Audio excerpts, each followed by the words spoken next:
pembimbing saya. Selamat pagi Pak Damar, selaku dosen penguji guru saya pada hari ini.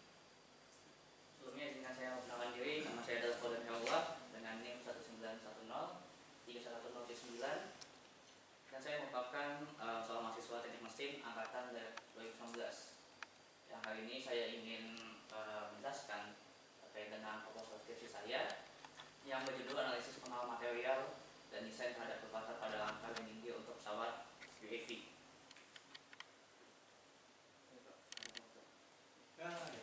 Saya kan keliling ke sini tahu. Ini baru rapat, baru kenal sidang. Iya. Pada murah. Pada kabar Pak? Ini pada murah ya. Oh Pak Oka di sini. Sehat. Dari awal lagi. Terima kasih Pak.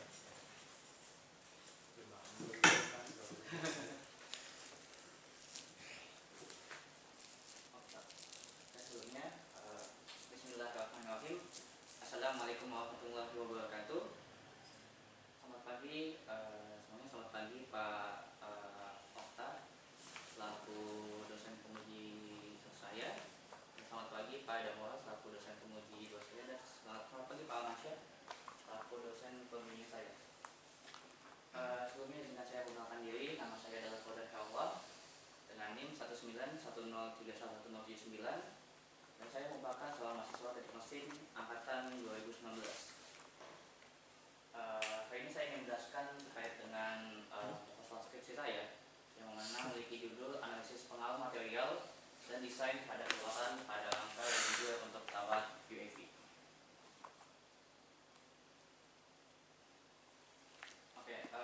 Kali ini saya akan menjelaskan 3 topik utama, yang mana topik utama itu adalah pendahuluan, selanjutnya itu adalah topik utama penyebab pusaka, dan yang ketiga adalah metodologi penelitian.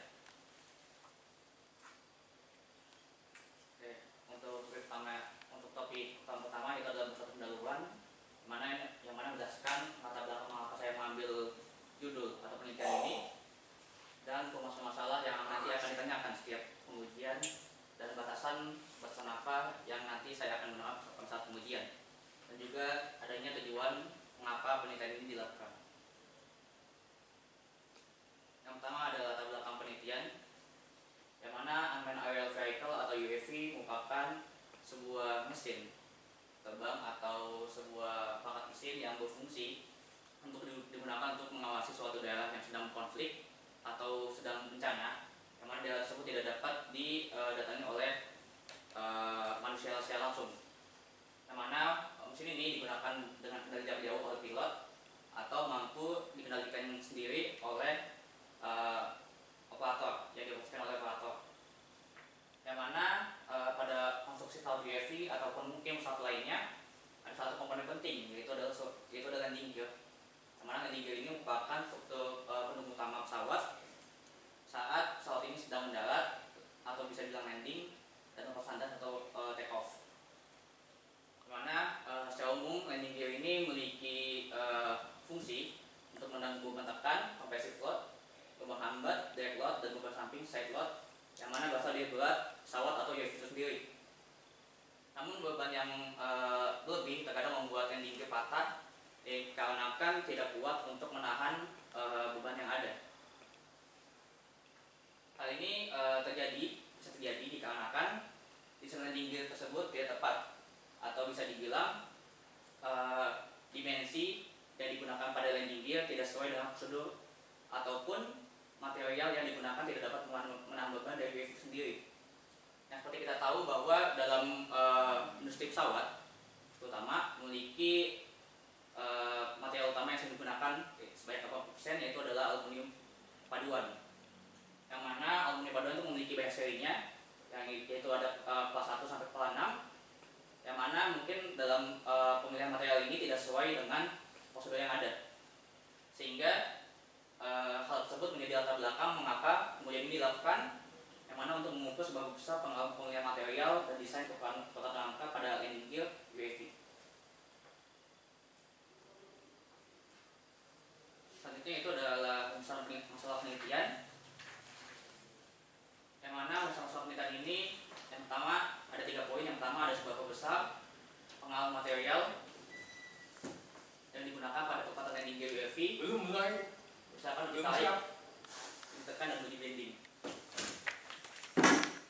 Dan untuk masalah yang kedua, yaitu adalah sebab besar pengaruh ketebalan yang ada pada desain landing gear UAV terhadap kecepatan landing gear menggunakan pengujian fisik dan simulasi. Dan juga untuk masalah yang ketiga, yaitu adalah penguji yang mengetahui bagaimana perbandingan hasil dari hasil komputasi teknik dan pengujian fisik terhadap desain landing gear UAV. Yang mana hal ini mengapa dipertanyakan? Dikarenakan sebagai seorang engineer kita harus mengetahui seberapa besar error dari pengujian fisik dan pengujian simulasi itu secara langsung. Oke, selanjutnya itu adalah batasan masalah penelitian. Ada beberapa poin yang saya batasi dalam penelitian ini, yang mana pengujian ini hanya menggunakan uji tarik, uji tekan, dan uji bending. Dengan juga material yang digunakan merupakan material paduan aluminium dengan kepala 6 atau 6061 dan aluminium dengan seri 5052, yang mana masing-masing memiliki ketebalan sebesar 5 mm dan 10 mm. Dan juga dalam pengujian ini saya akan menggunakan analisa metode perhitungan hingga, yang mana akan menggunakan software ANSYS sebagai acuan simulasinya. Untuk batasan masalah yang keempat, yaitu adalah analisa metode elemen hingga atau yang tadi menggunakan software ANSYS, dan pengujian fisik ini digunakan untuk meneliti pembebanan landing gear, yang mana diasumsikan landing gear nanti akan mendapatkan beban maksimal sebesar 3 kali dari beban UAV itu sendiri. Dan untuk batasan masalah yang kelima, yaitu adalah penelitian ini difokuskan tanpa memperhatikan adanya hambatan udara, sudut pendaratan, dan gesekan pada wadah.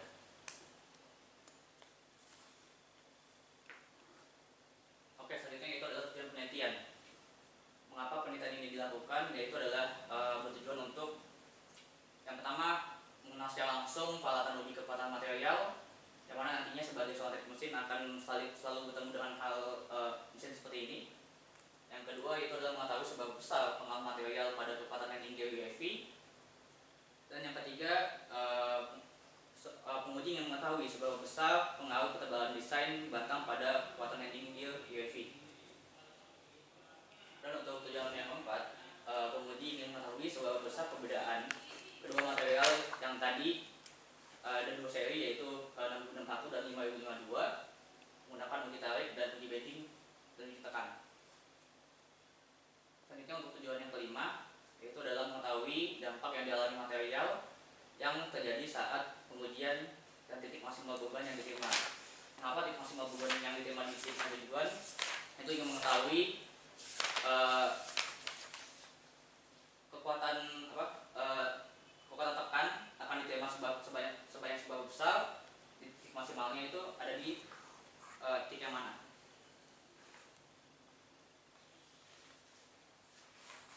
Selanjutnya yaitu topik utama kedua terkait dengan tujuan pustaka, yang mana menjelaskan dan menguraikan terkait dengan teori studi literatur yang berkaitan dengan proses pengujian yang digunakan.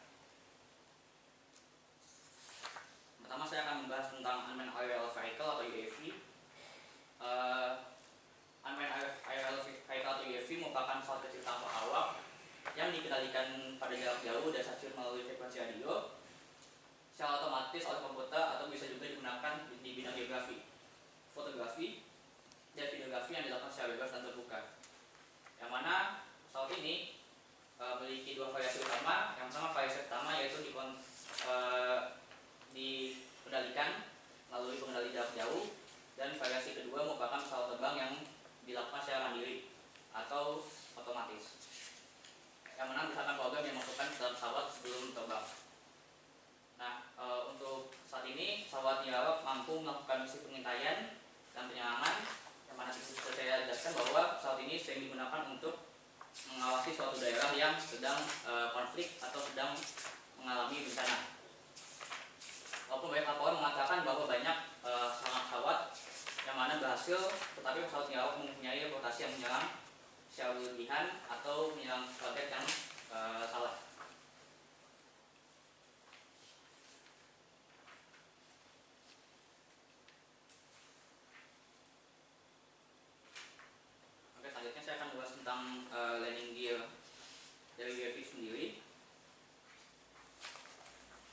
landing gear merupakan tumpuan yang digunakan pesawat pada saat berada di ground dan fungsi main landing gear untuk melakukan penggerakan pesawat mulai dari parkir, taksi, pengereman hingga take off dan landing.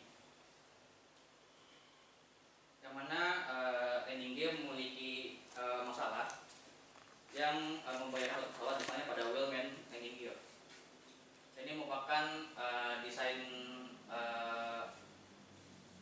yang umum untuk suatu landing gear, yang mana panjang landing gear ini memang sangat penting dalam keselamatan pesawat, dikarenakan memang suatu komponen yang penting, sehingga jika landing gear ini didesain secara baik, maka tidak akan terjadinya kegagalan pada landing gear yang menyebabkan kecelakaan pada bagian terutama pada bagian roda pesawat. Yang mana kegagalan landing gear dapat terjadi pada kondisi beban statik dan beban dinamis. Selanjutnya saya itu akan membahaskan terkait dengan jenis-jenis landing gear. Umumnya landing gear memiliki 6 jenis. Yang pertama adalah landing gear konvensional, yang mana landing gear ini memiliki roda sebanyak 3 buah dengan 2 roda utama berada di depan dekat dengan nose pesawat, dan satunya berada di ekor pesawat yang kecil. Selanjutnya itu adalah recycle landing gear. Itu sama seperti landing gear konvensional, memiliki 3 buah roda dengan 2 roda utama berada di dekat sayap pesawat dan 1 roda utama berada di nose. Yang mana recycle landing gear ini merupakan jenis landing gear yang dianggap paling aman, dikarenakan landing gear ini dapat menahan atau memperkecil kemungkinan adanya ground loop, atau yang mana sayap pesawat yang lebih cepat akan naik dengan sayap pesawat yang lainnya akan menyentuh tanah sehingga terjadi kecelakaan. Selanjutnya itu adalah recycle landing gear, yang mana recycle landing gear ini memiliki 2 roda utama dengan 1 di depan dekat dengan nose dan satunya lagi berada di belakang dekat dengan sayap, dengan 2 roda pembantu kecil yang berada di masing-masing sayap pesawat. Selanjutnya itu adalah single man landing gear.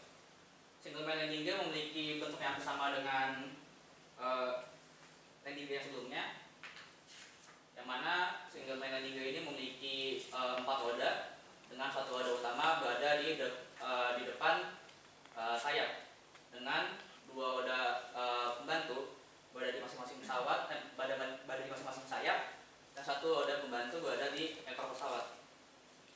Selanjutnya itu adalah mode recycle landing gear. Ini merupakan jenis dari landing gear yang memiliki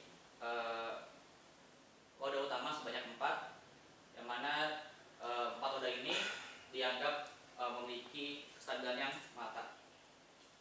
Dan selanjutnya itu adalah multi profile landing gear. Jenis landing gear ini merupakan jenis landing gear yang hampir sama dengan basic landing gear. Yang membedakannya hanyalah landing gear ini memiliki lebih banyak roda, dikarenakan bisa digunakan untuk pesawat yang lebih besar. Oke, selanjutnya saya akan menjelaskan tentang aluminium 6061, yang mana material ini rencananya akan saya gunakan sebagai material utama pada penelitian ini. Yang mana aluminium alloy 6061 merupakan aluminium dari seri Pala 6, yang mana aluminium ini sering dipakai dan paduan ini termasuk paduan yang tahan terhadap panas. Aluminium 6061 ini merupakan logam ringan yang memiliki sifat tahan terhadap korosi dan tahan listrik yang baik. Dengan paduan aluminium 6061 ini sering digunakan sebagai produksi ekstrusi serta untuk konstruksi dan aplikasi otomotif. Ketika permukaan alloy 6061 ini terkena udara, maka akan terjadinya suatu kondisi yang mana membentuk lapisan tipis yang melindungi logam paduan ini dari karat. Aluminium 6061 ini memiliki proporsi yang tidak terlalu banyak. Yang pertama ada aluminium sendiri, yaitu sebesar 97,64%. Selanjutnya disusul oleh mangan dalam 0,98, silikon 0,63, besi 0,1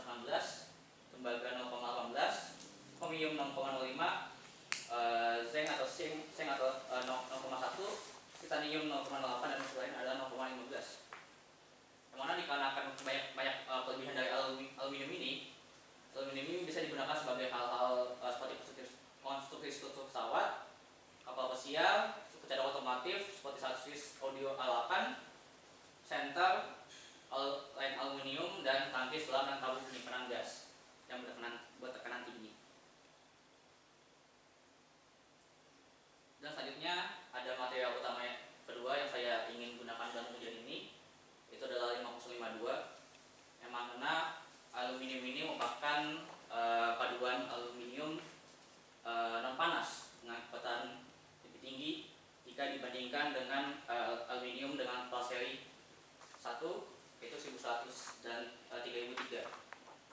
Yang mana 052 ini memiliki karakteristik yang baik dalam kecepatan pelahan tinggi yang digunakan struktur yang tunduk pada getaran yang berlebihan.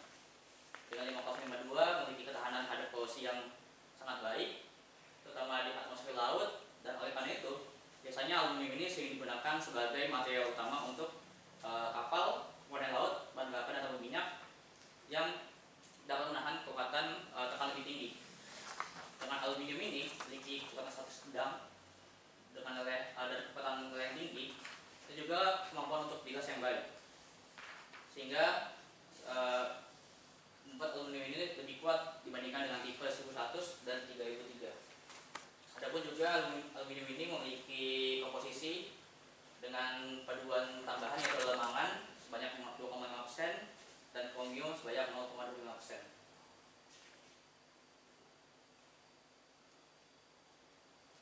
Dan saat ini saya akan menjelaskan terkait dengan pengujian yang akan saya gunakan. Yang pertama ada uji lengkung, bending test, yang mana pengujian ini merupakan satu bentuk pengujian yang menentukan mutu suatu material secara visual. Dan saat ini juga pengujian bending ini digunakan untuk mengukur kekuatan material akibat pembebanan dan penyalaan dari spesimen itu sendiri. Secara umum proses pengujian bending memiliki dua cara pengujian, yaitu 3-point bending dan 4-point bending. Yang mana kedua cara pengujian ini memiliki kelebihan dan kekurangan masing-masing, dikarenakan tiap cara pengujian memiliki cara perhitungan yang berbeda-beda. Dengan pada umumnya, alat uji bending memiliki bagian utama, tiang angka, alat tekan, point bending, dan alat ukur. Ada juga pengujian yang kedua yang saya gunakan, yaitu adalah pengujian tarik. Untuk mengetahui kecepatan material yang saya gunakan, uji tarik merupakan pemberian gaya atau tegangan tarik yang mana kepada material dengan maksud untuk mengetahui atau mendeteksi kekuatan dari suatu material.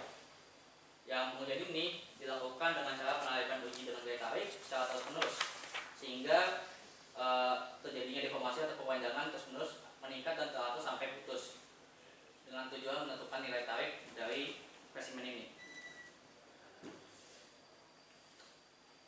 Dan ini merupakan diagram dari uji tarik, yang mana adanya titik hulu dari suatu material dengan nantinya semakin tinggi grafiknya akan ada tegangan tarik maksimum. Nah, pada akhirnya tegangan itu akan putus di suatu titik dengan nantinya titik hulu sejajar dengan daerah linear. Aduh, ngantuk aku Mas Dan. Aduh, Iya, ngantuk nih. Oke, selanjutnya yaitu Langsung adalah melek nih setelah ini. apa ya? Habis minum ini langsung melek. Oke, selanjutnya itu adalah metodologi dari penelitian yang saya gunakan, Harum nih. yang mana Makasih, Bro. dalam topik pertama ini akan berisikan diagram paralel dari penelitian yang saya lakukan, alat dan bahan yang akan saya gunakan, dan juga akan adanya timeline yang saya akan lakukan, yang mana saya rencananya akan mengambil selama 10 bulan terhitung dari bulan sekarang sampai dengan bulan Juni tahun berikutnya. Dan ini merupakan diagram paralel penelitian yang saya gunakan, yang mana untuk pemulainya yaitu adalah penentuan material uji dan dimensi landing gear, yang mana saya menentukan material apa saja yang saya ingin gunakan dengan dimensi dari desainnya apa saja yang saya ingin gunakan dan apa saja pengujian yang saya ingin lakukan. Dengan nantinya pengujian akan dibagi menjadi dua, yaitu pengujian simulasi dan pengujian fisik. Dengan pengujian simulasinya nanti penguji akan membuat desain dari landing gear dengan dua desain yang berbeda, yaitu dengan ketebalan 5 mm dan 10 mm. Dan nantinya uji simulasi desain landing gear menggunakan software ANSYS. Adapun untuk pengujian fisik, nantinya akan ada persiapan material dan mesin uji seperti pemilihan bahan, persiapan mesin, dan pengecekan kembali spesimen. Dan nantinya akan dilakukan dua pengujian, yaitu uji tarik dan uji bending. Nanti hasil dari kedua pengujian ini akan saya analisa datanya untuk membandingkan antara pengujian simulasi dan pengujian secara fisik, yang mana nanti akan diketahui seberapa besar error yang dihasilkan oleh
merupakan ganca dan milestone penelitian yang saya gunakan, mana dalam ujian ini saya merencanakan akan melakukan ujian selama 10 bulan, dimulai dari bulan September sampai dengan bulan Juni, yang mana pada bulan September saya akan penentuan topik pengujian dan pengumpulan referensi, dan nantinya pada bulan November dan Desember akan ada laboratorium setup, itu persiapan material yang digunakan dan persiapan alat uji. Lalu pada bulan Januari dan Februari akan ada pengujian kekuatan fisik spesimen dan landing gear, dan selanjutnya pada bulan Maret dan bulan April akan ada pengujian simulasi batang landing gear. Dalam bulan ini juga nanti saya juga akan membandingkan antara pengujian fisik dengan pengujian simulasi, apakah cocok atau tidak sesuai dengan hasil yang ada. Lalu nanti ada pengumpulan data dan analisis pada bulan Mei, dan pada bulan Juninya yaitu adalah penyusunan karya ilmiah. Selanjutnya yaitu adalah milestone yang saya tentukan untuk 10 bulan ke depan. Yang pertama ada spesifikasi material dan desain landing gear UAV yang saya lakukan selama 2 bulan, September dan Oktober. Dan saya menginginkan pada bulan November dan Desember akan adanya penentuan kekuatan pengujian dan persiapan mesin. Dan juga pada 4 bulan selanjutnya akan ada saya menargetkan akan menghasilkan karakteristik kekuatan angka dan main material landing gear yang sudah saya lakukan pengujiannya tadi. Dan 2 bulan terakhir pada bulan Mei dan Juni saya akan melakukan penyelesaian dokumentasi dan tulisan karya ilmiah.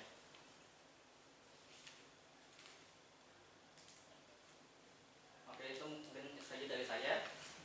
Apabila ada yang ingin ditanyakan, pasti ya. Terima kasih. Silakan mungkin dosen penguji untuk menyampaikan pertanyaan pada yang diberikan. Silakan. Ada 2 lah. Coba dulu. Pak. Iya Pak, ada 2. Masa sekali ngomong. Silakan. Oke, makasih Pak Arman. Fauzan, ya Pak, sehat ya? Alhamdulillah sehat Pak. Udah sarapan belum? Sudah Pak. Coba di judul.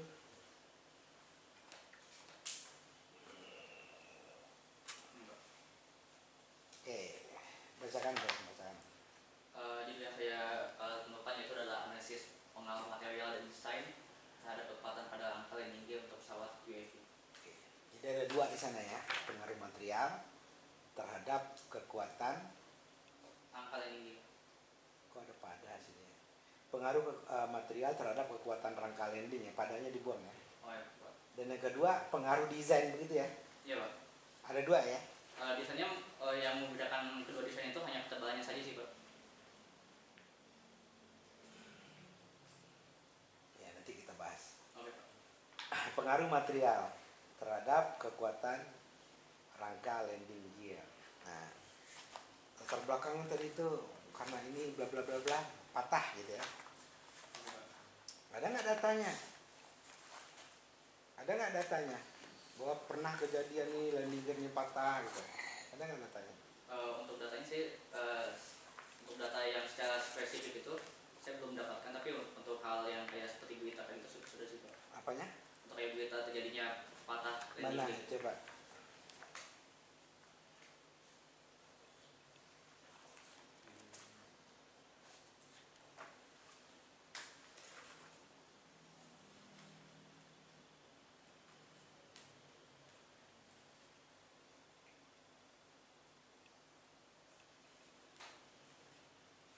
Ini Pak, seperti landing gear udah kanan patah. Efek seperti apa? Itu Surabaya. Oke. Pesawat apa? Ini untuk pesawat konvensional sih Pak. Ya. Nah, sementara di sini adalah UAV kan? Iya Pak. Ada nggak UAV ini yang diberitakan patah? Untuk saat ini belum sih Pak. Belum ya. Karena kira-kira aja nih. Fauzan tahu nggak berapa kira-kira bobot UAV yang ada Yang paling besar yang perusahaan tahu berapa bobotnya? Yang saya tahu dalam saya waktu kan PKL di Jawab aja berapa? 50 kg Pak. 50 kilogram ya? Iya Pak. Itu kan nggak terlalu. Berat ya Pak. Iya. Yang bermasalah kan ini yang komersial. Iya Pak. UAV sendiri nggak komersial. Nggak komersial. Nggak begitu berat 50 kg mah dengan apalagi aluminium 6010 ya. Mudah gitu loh. Ini kan ekspektasinya nanti kan dari ini kan ingin melihat ya terjadi patah kan, itu yang ekspektasi yang diinginkan ya. Iya Pak. Ketika terjadi ini tapi kan faktanya di lapangan UAV kan tidak pernah terjadi. Jadi latar belakang itu bagi saya nggak ini gitu kan. Dikaitkan dengan judul ya, judulnya UAV tiba-tiba ngomong ini patah nih landing gearnya karena nggak ada hubungannya UAV dengan ini, nggak ada beritanya gitu. Ya itu satu, jadi nggak nyambung ya kita cerita apa ya, tapi data ini kan termasuk data ya, berita ini kan termasuk data dan fakta ya. Iya Pak. Kita mau lihat apa tapi faktanya fakta lain nanti. Nah, oke, balik ke judul. Itu satu ya. Saya nggak akan bikin catatan di lembar di lembar ini ya, di lembar apa? Komentar ya. Jadi mohon kalau diingat ya, mohon diingat atau dicatat apa yang Siapa? Oke. Nah, pengaruh material. Material kan cuma satu tadi tuh. Ya. Aluminium 6010 kan? Dan 502. 5052. Oke, dua ya. Kenapa itu yang dipilih? Dikarenakan saya juga Pak, dikarenakan yang saya ketahui untuk 661 dan 552 itu merupakan aluminium yang sering ditemukan. Nah, Dikarenakan memiliki keuntungan salah satunya itu adalah tahan korrosi dan tahan panas. Dikarenakan tadi kan juga saya jelaskan bahwa aluminium yang 552 merupakan aluminium yang sering digunakan pada konstruksi kapal yang mana dia dapat menahan kekuatan dari tekanan itu Pak. Itu Pak.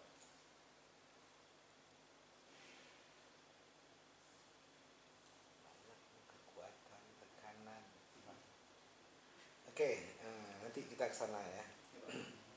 Nah, kalau yang pesawat komersial tadi ya, yang ada di tadi itu apa tuh landing gearnya, materialnya apa? Yang saya baca tidak ada materialnya sih Pak. Nggak ada ya. Tidak dijelaskan materialnya. Hanya saja dibilangnya terjadi patah dikarenakan kelebihan beban. Pasti ada dong referensi lain yang menyatakan apa nih bahan itu gitu. Nah, maksudnya begini, oke lah. 60-10 dasar pertimbangannya ini gitu. Nah,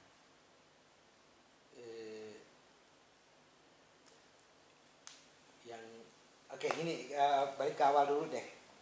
Ketika pesawat tadi landing, ya, gaya-gaya apa saja atau jenis pembebanan apa saja yang diterima oleh si apa istilahnya landing gear tadi ya? Iya Pak. Pembebanan apa saja yang diterima oleh si landing gear? Oke Pak, saya akan jelaskan lagi bahwa landing gear itu menanggung 3 jenis beban. Pertama ada beban tekan, compressive load, beban hambat, drag load, dan beban samping, side load. Oke, ceritakan ke saya beban tekan itu. Oke, ada gambar mungkin ya? Ada nggak gambar landing gearnya? Lalu ceritakan bebannya itu arahnya segini ke sini ya, terjadi. Oke, ya. Oke Pak, untuk yang saya tahu untuk beban tekan itu dia berasal dari massa dari pesawat itu sendiri atau massa dari UAV itu sendiri, yang mana beban tekan biasanya terjadi di antara patahan awal bagian sini dengan bagian sini Pak. Oke, terus yang kedua beban hambat. Nah, terjadinya di mana dan bentuk bekerjanya di mana? Oke Pak, yang saya tahu beban hambat terjadi di bagian kaki, pada kaki bagian pesawat, yang mana biasanya untuk UAV itu sendiri dibagi Pak, biasanya menggunakan noda ataupun juga tidak menggunakan noda. Maksudnya kalau biasanya tekan ada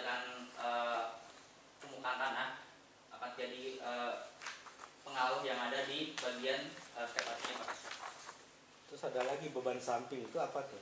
Beban samping itu biasanya tuh terjadi di pesawat, yang mana beban samping itu biasanya dia berada di bagian batang yang kayak gini Pak.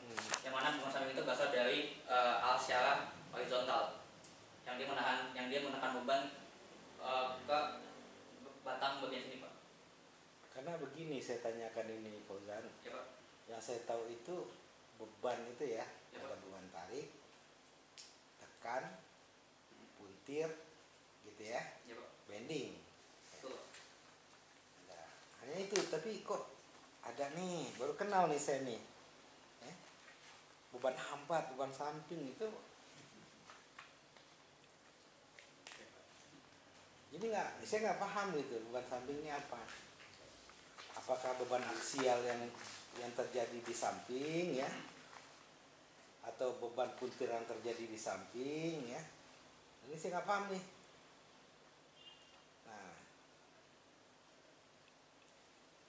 karena kenapa saya tanyakan, ini berkaitan dengan ini nih, batasan masalah. Ya Pak. Ya.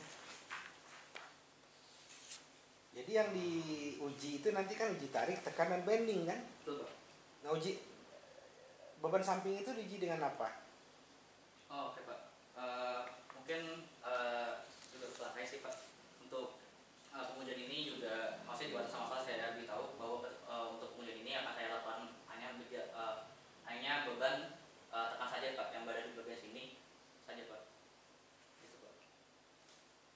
Ini karena kan kalau misalkan untuk beban yang berada di bagian sini, di bagian samping seperti beban samping dan beban hambatannya itu digunakan itu harus melakukan pengujian secara langsung dengan UV-nya secara langsung Pak. Nanti juga diukur itunya. Nah, begini, jadi beban samping, beban hambat itu sebenarnya nggak pas itu istilahnya. Beban samping itu beban yang terjadi pada bagian samping, itu mungkin maksudnya kan? Ya Pak. Karena beban itu yang saya tahu itu beban tarik, tekan, bending, torsi, ya. Apalagi itu puntir gitu kan? Atau klasifikasi lainnya ada aksial gitu ya. Ya Pak. Nah, tapi tetap aja bentuknya walaupun di samping atau di penghambat itu tetap aja nanti apakah tarik, tekan gitu kan. Oke Pak. Jadi hati-hati dengan, jangan bikin definisi sendiri lah gitu ya. Yang ada jadi ada gitu ya. Oke. Nah, kenapa kok yang diuji itu uji tarik, uji tekan, dan bending? Pak, saya ingin jawab. Dikarenakan saya ingin mengetahui seberapa besar aluminium ini reaksi dari batang ini untuk menahan beban yang ada, dan juga saya ingin mengetahui seberapa besar aluminium ini dapat menahan beban dari suatu UAV. Jadi nantinya dari landing gear ini nantinya akan dilakukan pengujian tekan, tarik, dan bending sampai batang ini terjadi patahan seperti itu Pak.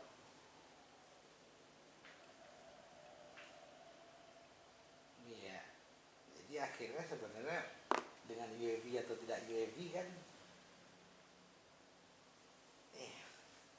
nggak ada masalah kan gitu ya. Ya Pak. Karena apa? Yang lebih penting di sini adalah beban kejut ya. Ini kursi ini juga nih, kalau ganti nih ya, di atas itu bebannya bukan UAV-nya gitu ya, tapi kursi ini nih. Ini aja nih dianalisis, ngapain jauh-jauh ke UAV gitu ya.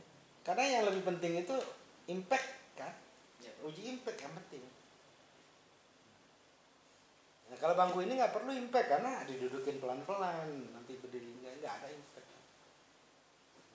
Kan ketika gitu kan, nah itu 50 kilo juga nggak terlalu kuat sih pasti, bahkan bisa pelan-pelan lah, apalagi kalau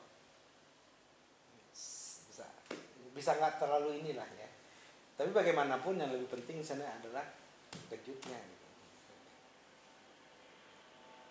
Seperti itu. Nah, kemudian juga desain nih. Saya membayangkan tadi, wah mantap nih gitu kan. Paling tidak ada 3 desain landing gear yang dibandingkan, kenyataannya ketebalan kan. Iya Pak. desainnya sebenarnya kan. Ketebalannya apa ya? Nah, ketebalannya. Nah, kemudian apa ya?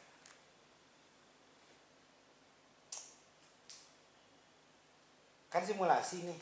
Iya Pak. Kalau simulasi itu kan kalau udah jadi nih, gitu ya. Kita gambarkan di CAD system ya. Terserah lah nanti. Mau pakai apa rencananya? Saya akan menggunakan Inventor juga. Inventor. Kalau udah jadi di Inventor, kan itu banyak pilihan material tuh. Oh, oke Pak. Kan yang nantinya itu kan saat menggunakan Inventor Pak, saat pengujian nanti sebenarnya di Inventor dan di SolidWorks Enggak, itu. gini. Kita diskusinya simpel-simpel aja. Oh, iya, Pak. Kan saya bilang kan banyak pilihan material di sana kan. Iya Pak. Nah, iya gitu aja udah. Oh, Maksud saya gini, kan banyak tuh pilihan material ya kan. iya Pak. Nah, kenapa tidak pilih aja 7 atau 9 material, kan tinggal ganti klik keluar hasilnya, klik keluar hasilnya. Lalu bandingkan daripada hanya 2 kan. Oke Pak. Mungkin saya izin jawab ya Pak. Dalam pengujian ini kan saya juga ingin membandingkan dengan pengujian secara fisik ya Pak. Jadi mengapa saya hanya ambil dengan 2 material saja?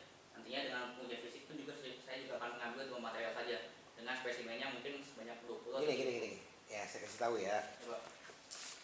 Jadi kenapa orang melakukan simulasi?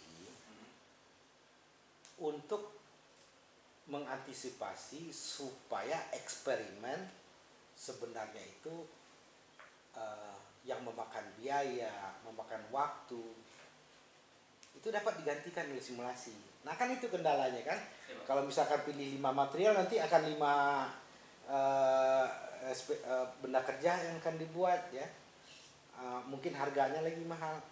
Nah maka seperti juga saya sering main simulasi ya, karena ketika saya ingin melihat perilaku pabrik ya, kalau di skenario kan begini ya, maka saya gunakan simulasi. Kenapa? Nggak mungkin saya stop pabrik ya, stop dulu pabrik, coba skenario kan begini gitu kan, orang pabrik juga nggak mau.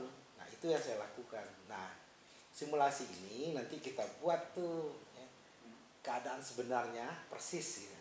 Minimal mendekati persis ya. Nah, lalu kita skenariokan gitu. Lalu yang eksperimennya ini apa? Hanya untuk pembanding, untuk memverifikasi dan memvalidasi ya. Misalkan kita pilih 9 material nih. Nah, untuk validasinya cukup 2 atau 3 material, nggak apa-apa. Untuk melihat seberapa dekat hasil, misalkan IC 6010 yang realnya diuji. Nah, simulasi ada nih, seberapa dekat dia, berapa persen errornya. Nah, kalau 2 udah kelihatan nih kecil-kecil, maka yang lainnya juga kita asumsikan kecil gitu. Oke Pak. Ya. Oke, silakan yang untuk eksperimennya 2 material nggak apa-apa. Ya. Nah, maksud saya nanti bisa dipilih di situ material dengan kekuatan tinggi, ya relatif tinggi dengan kekuatan relatif rendah, sehingga nanti dapat optimumnya di mana. Untuk UEV yang 50 kg nih nggak usah pakai material aluminium 6010, cukup pakai ini aja gitu kan, bisa begitu. Cari yang optimumnya, yang minimal dia bisa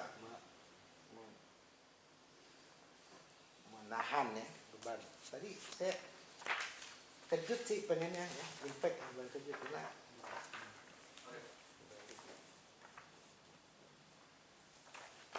Nah, oke. Nah, disimulasikan tuh nanti ya. Coba ke ini deh, ke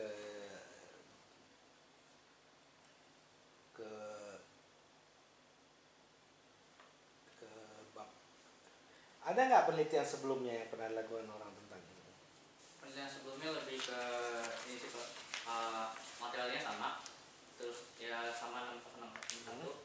Yang membedakan hanyalah derajat dari ini Pak desainnya.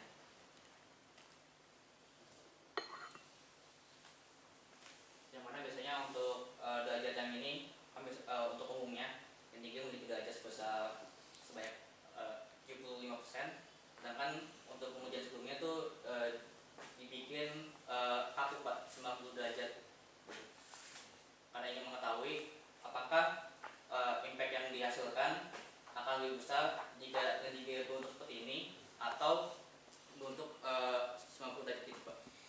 Nah, itu diceritakan ya, kan nggak ada di sini diceritakan. Jadi apa sih yang membedakan dengan penelitian orang lain gitu? Ceritakan di sini, bikin satu subbab tersendiri ya benar. Jadi ke depan ini jangan lagi bab 2 ini seperti diktat gitu ya. Seperti diktat. UAV. Ya, klasifikasi UAV. Ya, landing gear, jenis-jenis landing gear gitu. Nggak perlu gitu. Ngapain juga kita bilang ini ada quadricycle, ada multi bogie ya. Landing gear. Untuk apa kita tahu loh? Kan ini bukannya untuk UAV kan? Ya, Pak. Jadi udah cerita tentang aluminium 60 61, aluminium nggak perlu gitu ya. Pengujian fisik, kemudian apa yang sudah dilakukan orang terhadap penelitian yang di bidang ini itu bagi saya bab 2 itu 30 halaman nggak penting gitu kan. Mending saya bilang begini nih, kalian bikin bab 2 30 halaman, mending saya bayar nih 100.000 gitu kan. Copyrightnya untuk saya ya, saya jadiin ini nih apa namanya diktat gitu kan. Nah, saya klaim bahwa saya menerbitkan diktat nih, dapat nih saya jadi berapa Pak? Menerbitkan diktat berapa klaimnya? 1 juta. Iya. Nah, saya bayar ke kalian kan nih, bikin sini bab 2-nya saya bayarin 100.000 kan. Nanti ke LPPM saya bilang klaim nih saya bikin diktat dapat 1 juta. Nggak penting. Bab 2 itu udah 3-4 halaman tapi betul-betul kelihatan di situ orang telah melakukan apa dan kita ingin melakukan apa, kelihatan kamu itu berkontribusi di mananya di area ini gitu. Metode penelitian kelas Pak Damora, kelas Pak Galbi dulu. Kita memberikan Pak Damora. Pak Damora pasti cerita itu bagaimana cara mereview literatur pasti. Gimana cara mereview literatur, mengumpulkan referensi, kemudian mengambil apa yang penting di sana. Udah lulus belum? sampai ini, Pak. Sampai itu. Jangan dilulusin Pak. Ya, harus tahu gitu loh.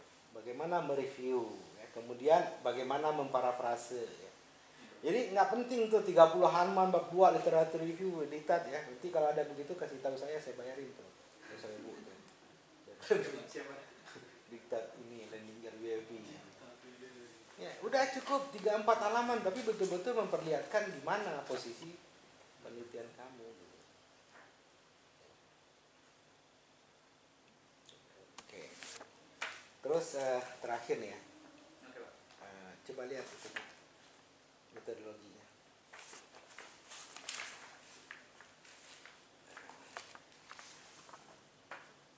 Kan penentuan material uji Ya, Pak. dan dimensi ya, udah ada ditentukan nih. Ya, Pak.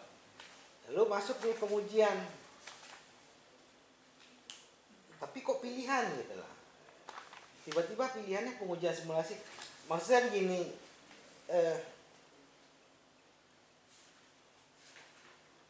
yang itu kan option ya, yang kayak belah ketupat itu ya. Ya, Pak. Itu aktivitas. Ya. Aktivitas kosong ini gitu ya. Jadi dari panah itu langsung aja dibagi 2 gitu.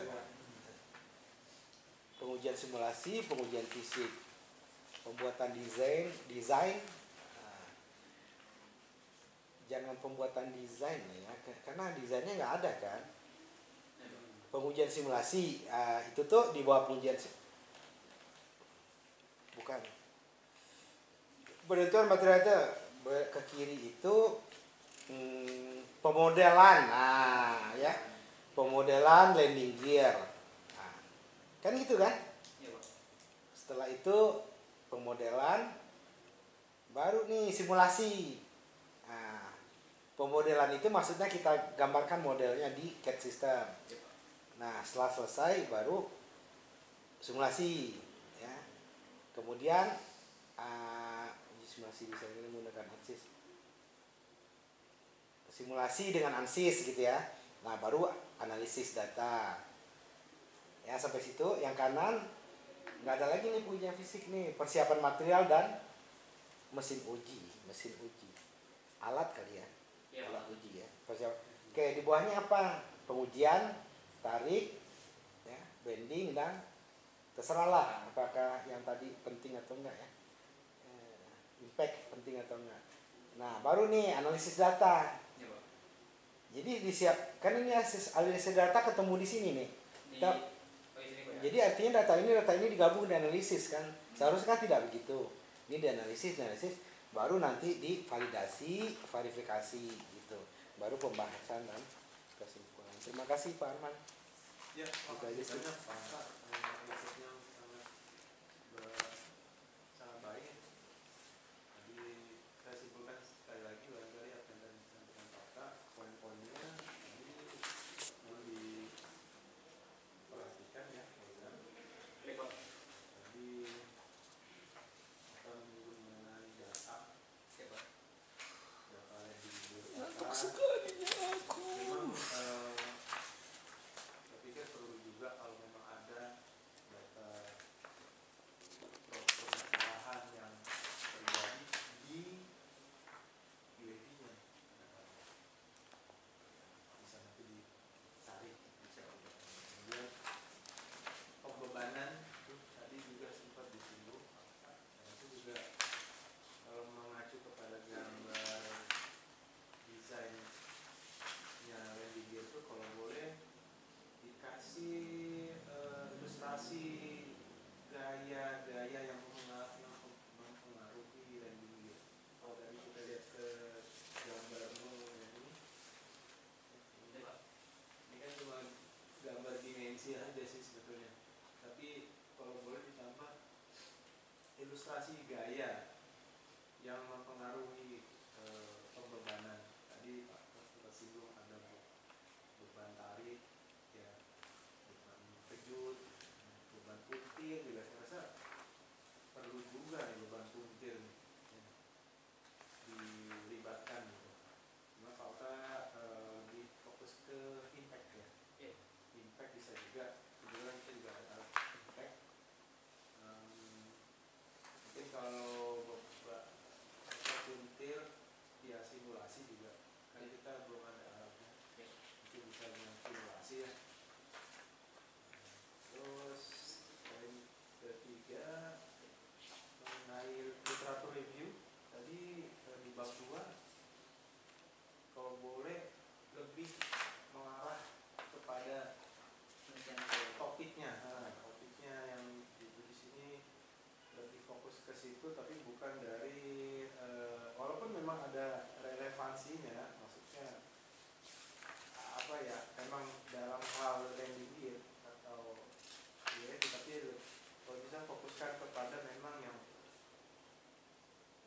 yang menjadi bahan kajian kamu di dalam skripsi. Kemudian terakhir untuk tadi Pak Atas sampaikan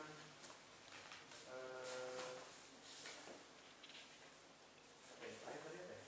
Yang terakhir yang terakhir itu ini, Pak. Misalnya, iya betul, flowchartnya ya. ya, Pak. Disesuaikan lagi ya. Nanti kita bahas lagi lah, kita diskusikan itu. Terima kasih Pak. Kemudian Sama-sama, Pak. penguji kedua itu silakan Pak Damora untuk mulai sesi tanya Pak. Silakan. Ya, oke. Terima kasih Pak Arman. Kembali lagi ke slide awal ya, slide nomor satunya. Oke, sebelum masuk ke bagian selanjutnya, konsentrasinya kemana nih? Lebih ke manufaktur. Hah? Manufaktur. Manufaktur. Iya. Lalu yang jadi pertanyaan, apa yang dibuat? Maksudnya? Kan manufaktur kan membuat. Oh, lebih ke Enggak, konsentrasinya konstruksi, Ah, manufaktur, konversi energi apa material? oh, mungkin ini lebih ke material sih, Pak. Cuman dikarenakan saat ini saya lebih ke manufaktur, gitu. Jadi saya mengaitkannya dengan manufaktur. Karena kalau misalnya apa pembahasannya tadi di problem statement ya. Ini masuk dulu ke, jadi masalah riset itu kan muncul karena ada masalah dulu. Jadi ada sederhananya gini, kita membayangkan ada masalah besar, big problem, medium problem, small problem, ada no problem, nggak ada masalah sebetulnya, tapi dijadikan seolah-olah ada masalah. Itu yang sering kejadian. Nah, bagian ini ada masalah nggak itu UAV tadi misalnya pernah patah gitu, atau UAV-nya ya pernah ada kasus ya rusak atau gimana? Oke Pak, untuk tadi yang sudah ditanyakan sama Pak Alfred juga Pak, untuk yang UAV untuk yang landing gear, kecelakaan landing gear UAV ini memang saya belum menemukan terkait kasusnya. Itu untuk kayak pesawat seperti pesawat komersial seperti itu memang ada kecelakaan seperti landing gear ini Pak. Iya. Nanti kalau saya menyarankan biar masuk ininya judulnya dengan kondisi aktualnya, misalnya karena kan UAV kan belum pernah ada kasus ya, kasus pemberitaan atau masalah ada yang menerbangkan UAV ya ketika mendarat atau turun ke bawah patah. Nah, nanti coba dicari kira-kira apa yang bisa matching dengan judulnya. Ya sama seperti kita membayangkan menganalisa sesuatu tapi itu belum pernah kejadian. Jadi memprediksi atau menganalisis sesuatu tapi kejadian itu belum ada.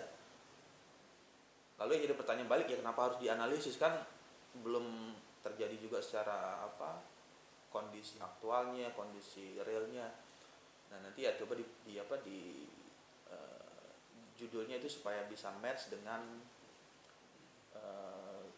ininya, dengan judul yang dipilih kan, karena judulnya kan memilih analisis pengaruh material dan desain ya terhadap kekuatan pada rangka landing gear untuk pesawat, tapi ditambahkan situ ada UAV. Lalu yang jadi pertanyaan, kalau pertanyaan itu ada pertanyaan berkembang, memang pernah ada UAV yang patah gitu, lalu argumennya gimana menjawabnya? Nah, itu yang akan menjadi ya tadi sebetulnya nggak ada masalah, no problem, tapi dibuat-buat seolah-olah ada masalah. Lalu mengenai penelitian ini orang sudah melakukan sejauh mana, apa yang sudah dilakukan. Sama seperti ketika membuat riset atau penelitian itu, kalau dianalogikan sama seperti seorang sutradara film. Jadi dia harus tahu dulu rangkaian cerita di episode ke-1, ke-2, ke-3, ke-4, ke-5, ke-6, ke-7. Misalkan kalau yang mau ditayangkan itu di episode ke-10, berarti dia harus tahu dulu alur cerita di episode 1, 2, 3, 4, 5. Kenapa itu harus dilakukan? Karena kalau misalnya hal itu sudah pernah ditayangkan atau pernah disiarkan di televisi atau di media yang lain, ya sama halnya melakukan replika yang ulangin lagi. Jadi misalnya udah pernah ditayangkan di Indosiar, tapi ya ditayangkan lagi di cerita di RCTI gitu, atau di media yang lain. Halnya juga sama dengan penelitian, ya artinya kontribusinya juga kita belum dapat apa yang bisa dikembangkan dari situ, analisisnya apa yang diperoleh. Kalau misalnya tadi bicara tentang analisis, ternyata di aktualnya belum ada juga permasalahan yang UAV pesawatnya ini patah. Nah, itu yang nanti ya disesuaikan dengan kondisi itunya, hal apa yang udah pernah terjadi. Jadi kalau misalnya ya sederhananya kan, kalau misalnya ada masalah dulu, jadi ada kejadian dulu. Kalau misalnya nggak ada kejadian, nggak ada masalah, nggak ada problem, lalu jadi pertanyaan, ya kenapa harus diteliti? Mending teliti yang ada kegunaannya, jadi bisa mengembangkan untuk hal yang baru tersebut. Kemudian ini menggunakan teori FEM ya, metode elemen hingga. Bagaimana cara kinerja dari FEM, finite element, bisa mendapatkan nanti apa yang akan dikeluarkan dari tampilannya? Iya Pak. Untuk nanti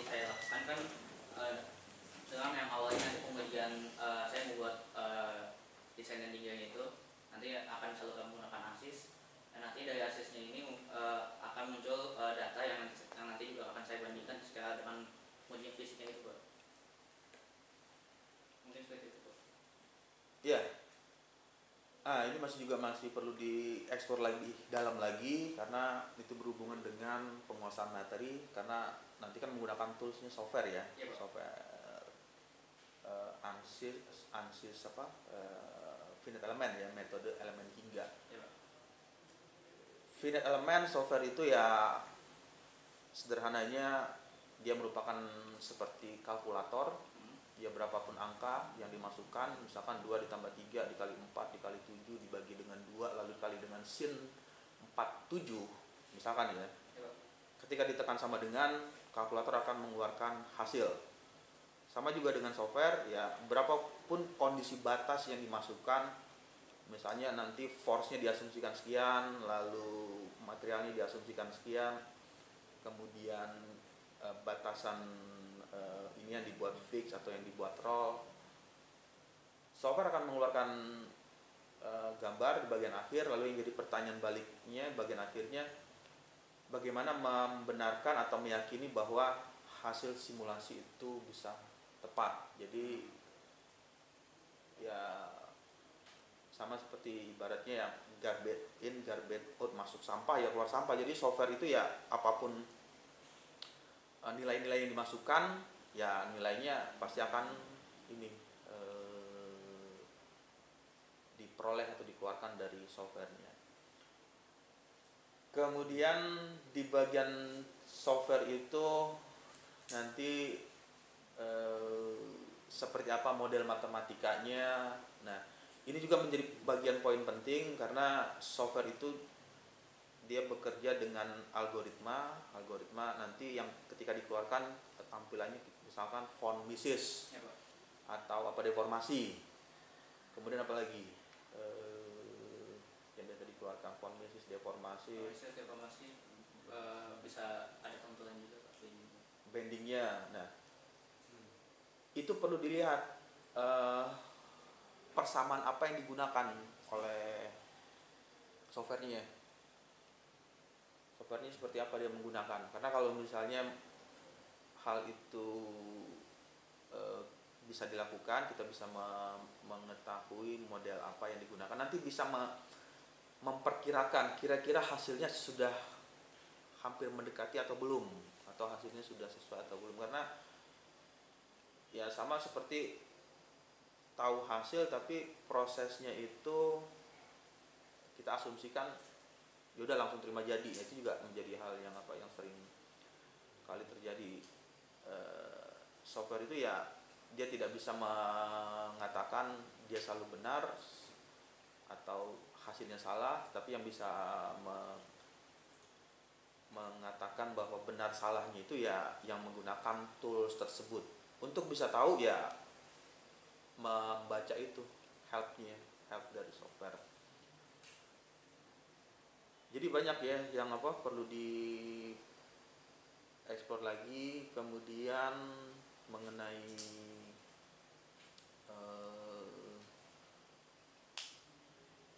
penulisan tadi, kalau di bab 1 itu nanti coba ditambahkan sebelum masuk ke rumusan masalah. Itu kan ada 1.2 ya, rumusan masalah yang dituliskan ya, problem statement atau rumusan masalahnya itu. Nah, di rumusan masalah ini sebelum rumusan masalah, jadi masih 1.1 ya. Nanti 1.1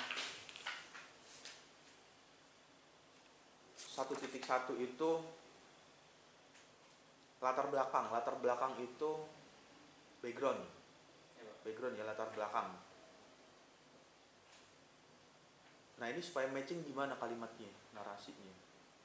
Karena kan tadi sama seperti latar belakang hal apa, kenapa memilih judulnya ini. Di bagian itu kan dituliskan kalau di judul proposal yang diajukan ini, pengaruh material dan desain terhadap kekuatan rangkaian landing gear untuk pesawat UAV. Apa yang melatar belakangi? Sedangkan yang tadi kalau jadi pertanyaan lagi tadi, UAV nggak ada masalah tuh, belum ada eh, masalah. masalah Iya, belum ada masalah. Sebenarnya ya tadi kan ada big problem, medium problem, ada small problem, ada no problem, nggak ada masalah. Tapi dibuat seolah-olah ada masalah. Nah, itu yang juga sering terjadi. Nanti yang ya itu disesuaikan dengan judulnya supaya bisa masuk di judul ininya. Permasalahannya, jadi mengidentifikasi masalah, identifikasi masalahnya, identifikasi masalah. Kemudian sudah dapat masalahnya, sudah dapat problemnya, nanti di bukan bab paragraf berikutnya ya bisa menambahkan tadi ada studi literatur, orang sudah melakukan apa atau mengerjakan apa. Penulisannya bayangkan saja seperti segitiga terbalik atau piramida terbalik. Jadi di paragraf kedua itu masih menceritakan hal yang general atau hal yang umum, tapi masih ada korelasinya atau relevan dengan penelitian yang mau dikerjakan. Berarti ada misalkan keywordnya ada landing gear, kemudian ada masalah kekuatannya. Lalu paragraf berikutnya kan kalau segitiga itu terbalik ya, semakin ke bawah dia semakin mengkerucut. Nah, semakin mengkerucut dan di bagian titiknya itu adalah yang tadi titik segitiga itu ya, hal inilah yang tadi berbeda dengan penelitian yang sudah pernah dilakukan oleh penelitian yang tahun lalu, yang orang-orang lain tahun sebelumnya. Jadi ya sama alur ceritanya itu ya sama seperti membuat cerita film ya. Jadi episode 1, 2, 3, 4, 5, 6, 7, 8, 9, 10 dan endingnya seperti apa berakhirnya di bagian itu. Kemudian ini banyak yang dilengkapi ya. Jadi untuk batasan masalah itu hal apa yang membatasi di penelitian? Pengujian kekuatan material hanya melibatkan uji tarik, uji tekan, dan uji bending. Kalau misalkan langsung ke spesifikasi alatnya, batasan masalah apa yang perlu dilakukan. Nah, seperti yang nomor 2, material yang digunakan adalah aluminium 6061 dan 5052 dengan ketebalan 5 mm dan 10 mm. Ini material ya, jadi ya masalahnya yang dibatasi pada material yang digunakan aluminium 6061, kemudian 5052 ya, tebalnya 5 dan 10 mm.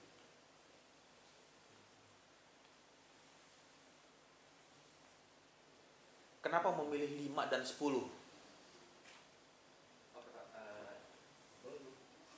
Saya jawab Pak. Kenapa saya pilih 5 mm dan 10 mm? Mungkin saya akan sedikit cerita sebelumnya, yang mana saya mengikuti PKL di lembaga penerbangan, yang mana 5 mm dan 10 mm ini merupakan ketebalan yang sering dijumpa pada landing gear Pak. Jadi walaupun lebih banyak di material yang dengan ketebalan 10 mm, tapi 5 mm dan 10 mm ini merupakan nilai umum dari ketebalan yang sering ditemukan di landing gear di tempat PKL saya itu Pak. Seperti itu Pak. Ya, biar nanti supaya ceritanya ngalir, kan kalau di naskah skripsi ya atau naskah proposal itu kan nggak mungkin juga kita ceritakan dari tempat PKL saya yang ketebalannya ini 5 mili dan 10 mili ya bahasanya. Nanti coba cari literatur review atau jurnalnya itu orang melakukan bagian ketebalannya itu di bagian mana. Kan kalau misalnya kita membahasakannya itu kenapa memilih 5 mili dan 10 mili ya dari tempat PKL. Itu kan kurang ini ya kalau dalam naskah ininya naskah proposalnya. Tapi kalau dibahasakan dengan bahasa dari hasil penelitian sebelumnya atas nama ini menggunakan material ini dia sudah melakukan pengujian katakanlah misalnya 4 mili atau 6 mili lalu saya coba dengan ketebalan 5 mm. Ya, jadi nanti coba menelusuri itu mencari initial conditionnya kenapa memilih di situ. Tapi kalau misalnya ya argumennya tadi PKL ya kalau misalnya dibahasakan ke dalam bahasa naskah naskah skripsi atau proposal itu kan enggak ini kurang tepat ya Pak? Iya kurang tepat karena acuannya itu kita mengacunya ke jurnal, ke buku. Ya di tempat PKL juga pada saat buat juga kan dia sebelum buat sebenarnya juga kan dia mengacu dulu kemana itu, ke artikel mana untuk melakukan itu.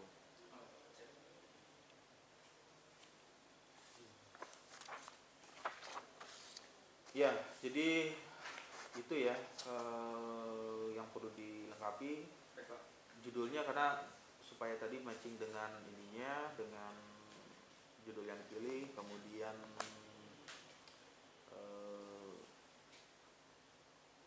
pemberitaan kan tadi UFV juga belum ada masalah yang ini, jadi ya nggak ada masalah sih sebetulnya kan kalau istilah lainnya kan ya karena nggak ada permasalahan jadinya, nggak ada masalah kan kalau UFV kan belum pernah ada case juga patah atau rusak dan lain sebagainya, jadi ya nggak no problem gitu, jadi artinya kan nggak ada masalah tapi dinarasikan atau dibuat seolah-olah ada masalah, kenapa perlu dianalisis jadinya. Nah ya itu yang nanti yang perlu disesuaikan sehingga judulnya itu ya bisa masuk, perlu dilakukan analisis. Ya dari saya sekian itu Pak Arman. Terima kasih banyak Damal. Inputnya sangat bagus tadi juga dari Damal. Cuma saya sejauh yang saya tahu kan kamu topik ini dari hasil PKL kamu ya? Iya Pak. Di BRIN ya? Iya Pak. Nah, kenapa nggak kamu tanya pihak BRIN aja? Mungkin mereka lebih tahu apa yang masalah yang terjadi Dengan landing gear itu ya Pak? Iya. Oh iya. Kamu bisa tanya ke sana, ya kan? Pasti di sana lebih tahu. Saya pikir itu lebih memudahkan kamu juga. Di samping nanti bisa cari-cari ya di literatur review dan lain-lain. Supaya match itu juga tadi info dari Pak Damora harus link and match ya dengan judulnya. Khususnya tadi mengenai ya poin yang pertama tadi ada orang menyampaikan bahwa harus cari masalah yang matching dengan topiknya gitu ya. Jangan seakan-akan sebetulnya nggak ada masalah tapi seolah-olah ada masalah gitu. Nah ini harusnya jangan sampai terjadi. Tapi kita saya rasa akan kamu temukan jawaban itu ketika kamu nanti berdiskusi dengan pihak BRIN ya. Karena ini kan Boleh izin Pak. ya silakan. Sekarang ada nih di sana di BRIN-nya Hah? UFV-nya. Ada Pak. Ada landing gear-nya. Ada Pak. Oke. Itu kan nggak tahu tadi materialnya apa kan? Iya Pak. Oke. Uji. Ya. Ini sekedar usul sih kalau mau. Uji komposisi. Berdasarkan komposisi itu ketahuan tuh. Uji komposisi. Ya, bisa basah bisa kering bawa tuh. Kita nggak ada tapi di UI ada uji komposisi. Oh di UI ada ya. Ada. Kalau di BRIN coba tanya BRIN Bang. Ya kalau BRIN lebih mantap lagi tuh. Ah. Oke, uji komposisi. Ketahuan nih gitu ya. Ketahuan misalkan ambil contoh misalkan aluminium 6010, oke? Nah, lalu lihat buku ASME, ASME ya. standar material standar. Ambil yang aluminium, lihat di situ kekuatannya berapa. Oke. Lalu bermainlah di simulasi. Ya. Turunin. Kalau misalkan ternyata semuanya biru nih, berarti kan aman kan? Iya, Pak. Turunin materialnya yang lebih rendah dari kekuatan itu. Masih turunin lagi sehingga dapat optimum. Nah, kalau itu dilakukan, nah maka judulnya ini adalah penentuan ya, material ya untuk UEFI. Jadi bisa dikatakan penentuan ya Pak? Penentuan. Ya? Penentuan. Iya. Nah, tentu nanti kalau kenapa? Ke biaya misalkan kalau aluminium 60-50 per kilogramnya berapa? Kalau yang aluminium yang material kita ini pernah berbandingan, jadi cost produksinya lebih rendah, bisa begitu ya. Dan aktivitasnya semakin kompleks ya, problem yang di solve pun semakin kompleks kalau mau. Jadi nggak ada lagi nih pertanyaan Pak Damora ini bidang apa gitu kan, karena ya S1 itu sebenarnya nggak perlu juga bidang material, bidang konversi ini gitu kan. Artinya satu topik penelitian itu kalau bisa ya semua masuk. Misalkan Pak Damora ada mahasiswanya konversi energi, nggak hanya tinjauan konversi energi, seharusnya ada kok tinjauan lainnya, itu yang disebut dengan kompleks engineering aktivitas dan kompleks engineering. Jadi nanti ke depan nih walaupun anak-anak konversi energi ya, tapi harus ada ya, tinjauan ekonominya, tinjauan materialnya, tinjauan ya, jadi mahasiswa itu lebih umum gitu. Oh kalau gitu nggak ada konsentrasi dong Pak, ada gitu kan. Poin utama yang dibahas apa gitu kan. Seperti itu.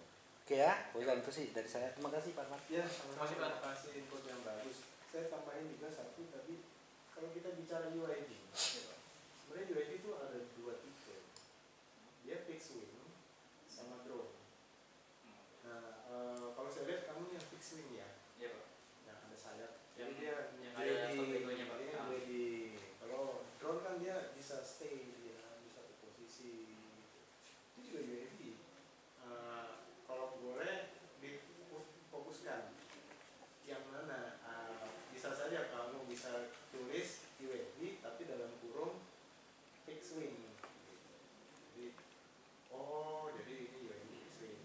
Nah, terus material tadi benar apa yang tadi Pak Damora katakan 5 mm tebalnya ya? Iya, Pak. Dan 10 mm. Coba cari literasi literatur yang memang mengacu kepada ketebalan tadi. Menurut saya 5 mm itu tebal. Tebal tuh. Apakah setebal itu yang dibutuhkan kan gitu kan? Memang sih kuat, tapi untuk apa kalau kita terlalu kuat? Akhirnya